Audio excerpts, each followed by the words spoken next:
elle va nous faire rêver, c'est sûr. Sa plume est un délice, elle nous fait voyager à travers son écriture. L'auteur que nous recevons aujourd'hui a publié en 2014 un recueil de poèmes intitulé Chimère de verre. En 2015, elle est finaliste au prix Littérature et Musique organisé par une importante maison d'édition française et elle sera par la suite co-auteure d'un recueil de nouvelles intitulé Une nuit avec Baker. Elle sort son premier roman. Tenez-vous bien le titre, Tristesse au paradis. Grace Menibé est avec nous et c'est avec beaucoup de joie que nous la recevons. Bonjour Grace. Bonjour. Merci d'être venue jusqu'à nous. Merci à vous pour l'opportunité.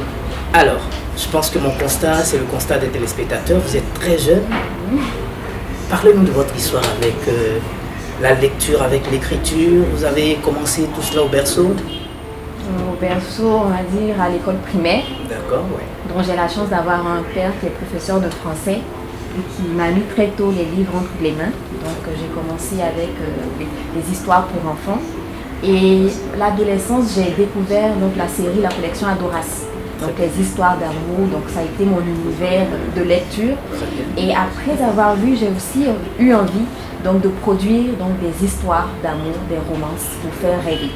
Donc j'ai commencé mon aventure avec l'écriture comme ça, en écrivant donc des histoires d'amour. Après, j'ai découvert la poésie romantique.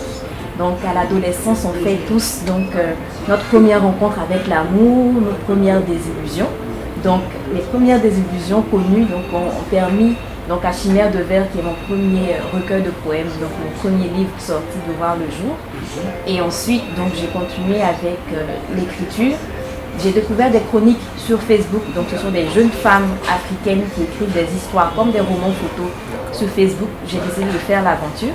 Donc j'ai publié plusieurs histoires qui ont quand même été bien accueillies par le lectorat africain. Et puis après, donc, j'ai décidé de sauter les pas et puis donc d'éditer un roman. Et c'est ce roman qui nous intéresse pour cette émission, Carrefour des livres, Tristesse au paradis.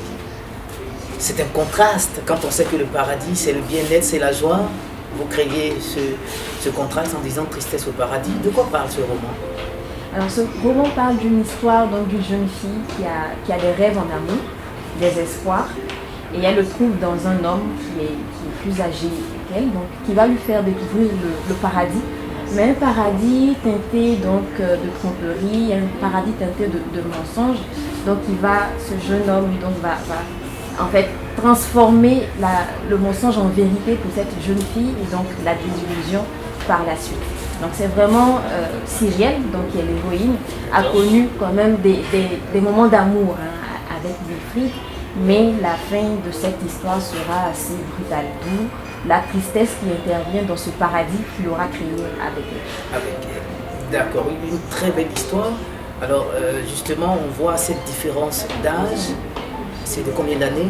11 ans. 11 ans de différence d'âge. Clairement, vous êtes en train de nous dire que la différence d'âge est un obstacle pour un paradis, une vie heureuse? Non, parce que chaque histoire de couple, chaque couple est unique.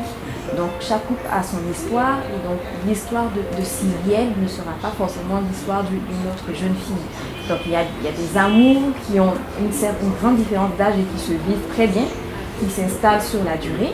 Puis il y a des histoires d'amour avec une grande différence d'âge et qui se terminent mal. Je pense que c'est pas vraiment la différence d'âge qui est un problème, mais les personnes qui vivent cet amour-là et comment ils s'investissent dans cette relation. Donnez-nous un aperçu de comment ça tournait mal entre Cyrielle, je crois bien, et Wilfrid, son charmant fiancé.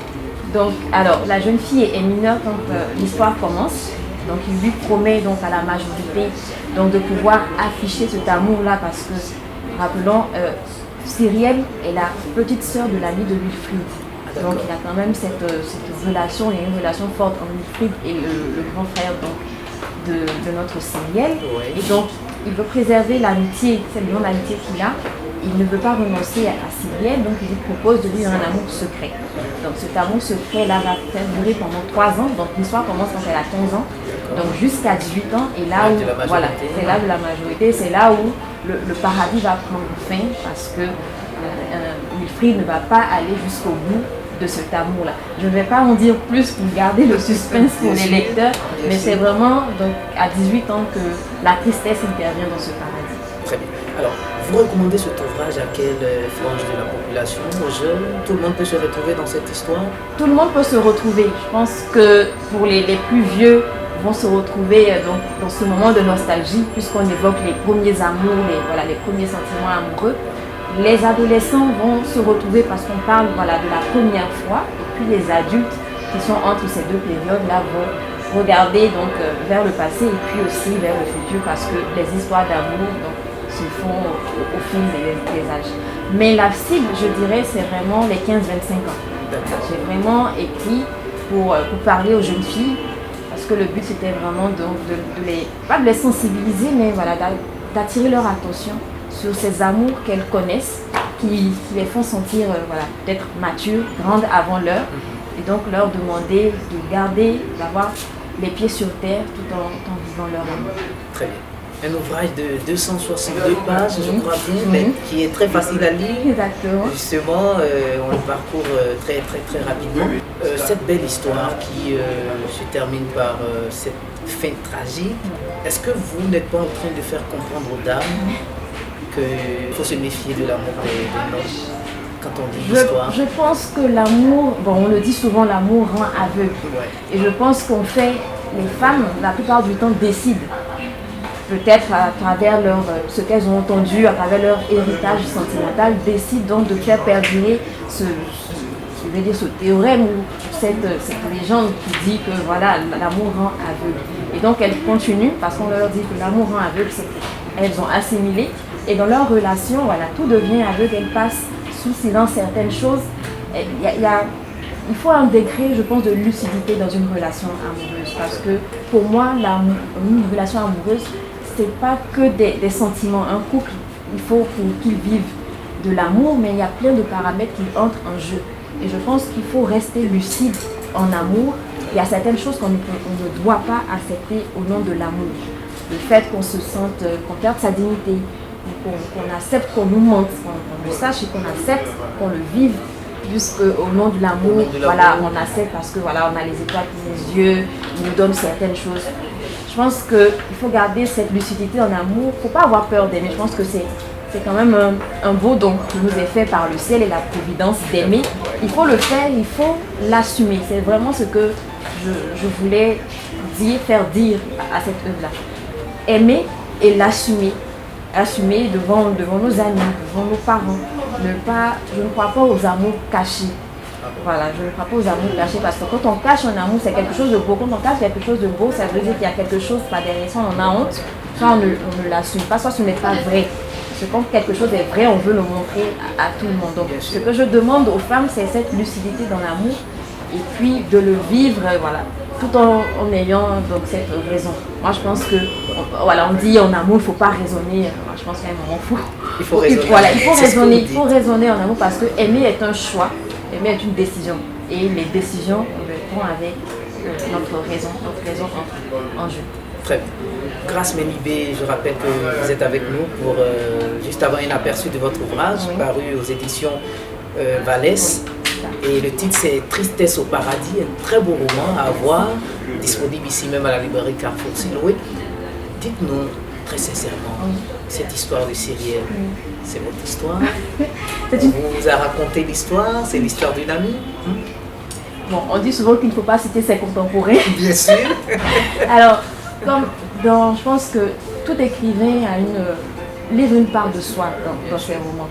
Je pense que qu'elle soit une fiction ou une biographie, une autobiographie, il y a toujours une part de l'auteur dans ce roman-là. Donc, il y a une part de moi, il y a une part de fiction, il y a une part de ce que j'ai entendu. Donc, c'est ce mix-là qui fait Tristesse au paradis. Mais ce n'est pas mon histoire. Je le répète à tout le monde. Ce n'est pas mon histoire, rassurez-vous. Je n'ai pas ce grand frère tyrannique et tout. Donc, ce n'est pas mon histoire, c'est une fiction, mais qui a quand même une part de moi parce que je raconte des souvenirs d'adolescence. Je raconte aussi mon expérience à Paris. Donc, par exemple, quand Cyrielle arrive à Paris où elle se sent seule, elle sent cette froideur dans les sentiments. Il y a cette phrase que je dis, une vieille dame, Cyrielle va rencontrer une dame dans le métro Et le regard de la femme va lui faire dire ici, tout est gris, même la couleur des sentiments. C'est une phrase que j'ai écrite parce que je l'ai ressentie quand je suis arrivée donc, à Paris. Voilà, il y a cette froideur, cette différence des personnes qui m'a marquée et que je relate dans ce roman-là. Mais ce n'est pas mon histoire à 100% rassureuse où je n'ai pas de Wilfried. Très bien. Merci beaucoup, Grâce. Alors, justement, vous recommandez à ce qu'on ne cache pas notre sentiment d'amour. Mais Cyrielle, clairement, elle n'avait pas le choix, puisqu'elle n'avait pas encore atteint l'âge de la majorité. Alors on peut comprendre qu'à un certain âge, on est obligé de cacher le sentiment d'amour pour l'autre. Cacher, non, surtout quand on est à cet âge-là, je pense qu'on est quand même vulnérable. Parce que c'est la première relation d'amour, on n'a jamais été confronté donc, au défi du couple. Et surtout à cet âge-là, je pense qu'il est important d'en parler à quelqu'un. Donc Cyrielle avait l'opportunité d'en parler à sa sœur, à Raphaël. Elle a choisi, donc, sous l'influence de Wilfried, de ne pas le dire. Et je pense que ça a été une fatale erreur pour elle. Parce que Raphaël aurait pu lui dire dès le début. Oui. Et puis elle n'aurait pas pu. Donc elle aurait évité donc, cette terrible désillusion quand même qui lui a coûté, je vais dire peut-être 1 an ou 2 parce qu'elle était vraiment dans l'amertume, dans la mélancolie. Elle a eu du mal à se relever. Voilà, à se relever. Ouais. Donc à cette tranche d'âge-là, je dirais, oui, on ne peut pas empêcher. Parce que c'est surtout les premières fois, il faut aller à la découverte de l'amour. Mais il faut quand même en parler à des personnes de confiance. Si on a une étroite relation avec ses parents, avec sa mère par exemple, dire voilà, j'ai cette relation amoureuse. Il est important en amour, voilà, pas d'avoir un mentor, mais d'avoir quelqu'un sur qui se reposer, quelqu'un qui va nous conseiller. Confident. Voilà, un confident ou un conseiller.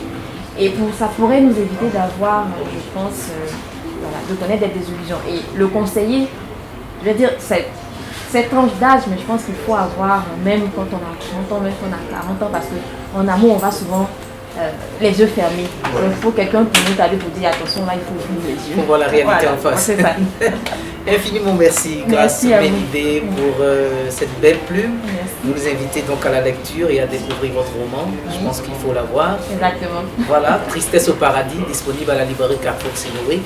Et merci beaucoup et puis on espère vous lire aussi pour d'autres recueils. Oui, je l'espère aussi. On va finir de déguster d'abord celui-là oui. Et puis on va passer à une autre étape. Bien, merci beaucoup. Merci à vous. Que Dieu veille sur vous. À vous aussi.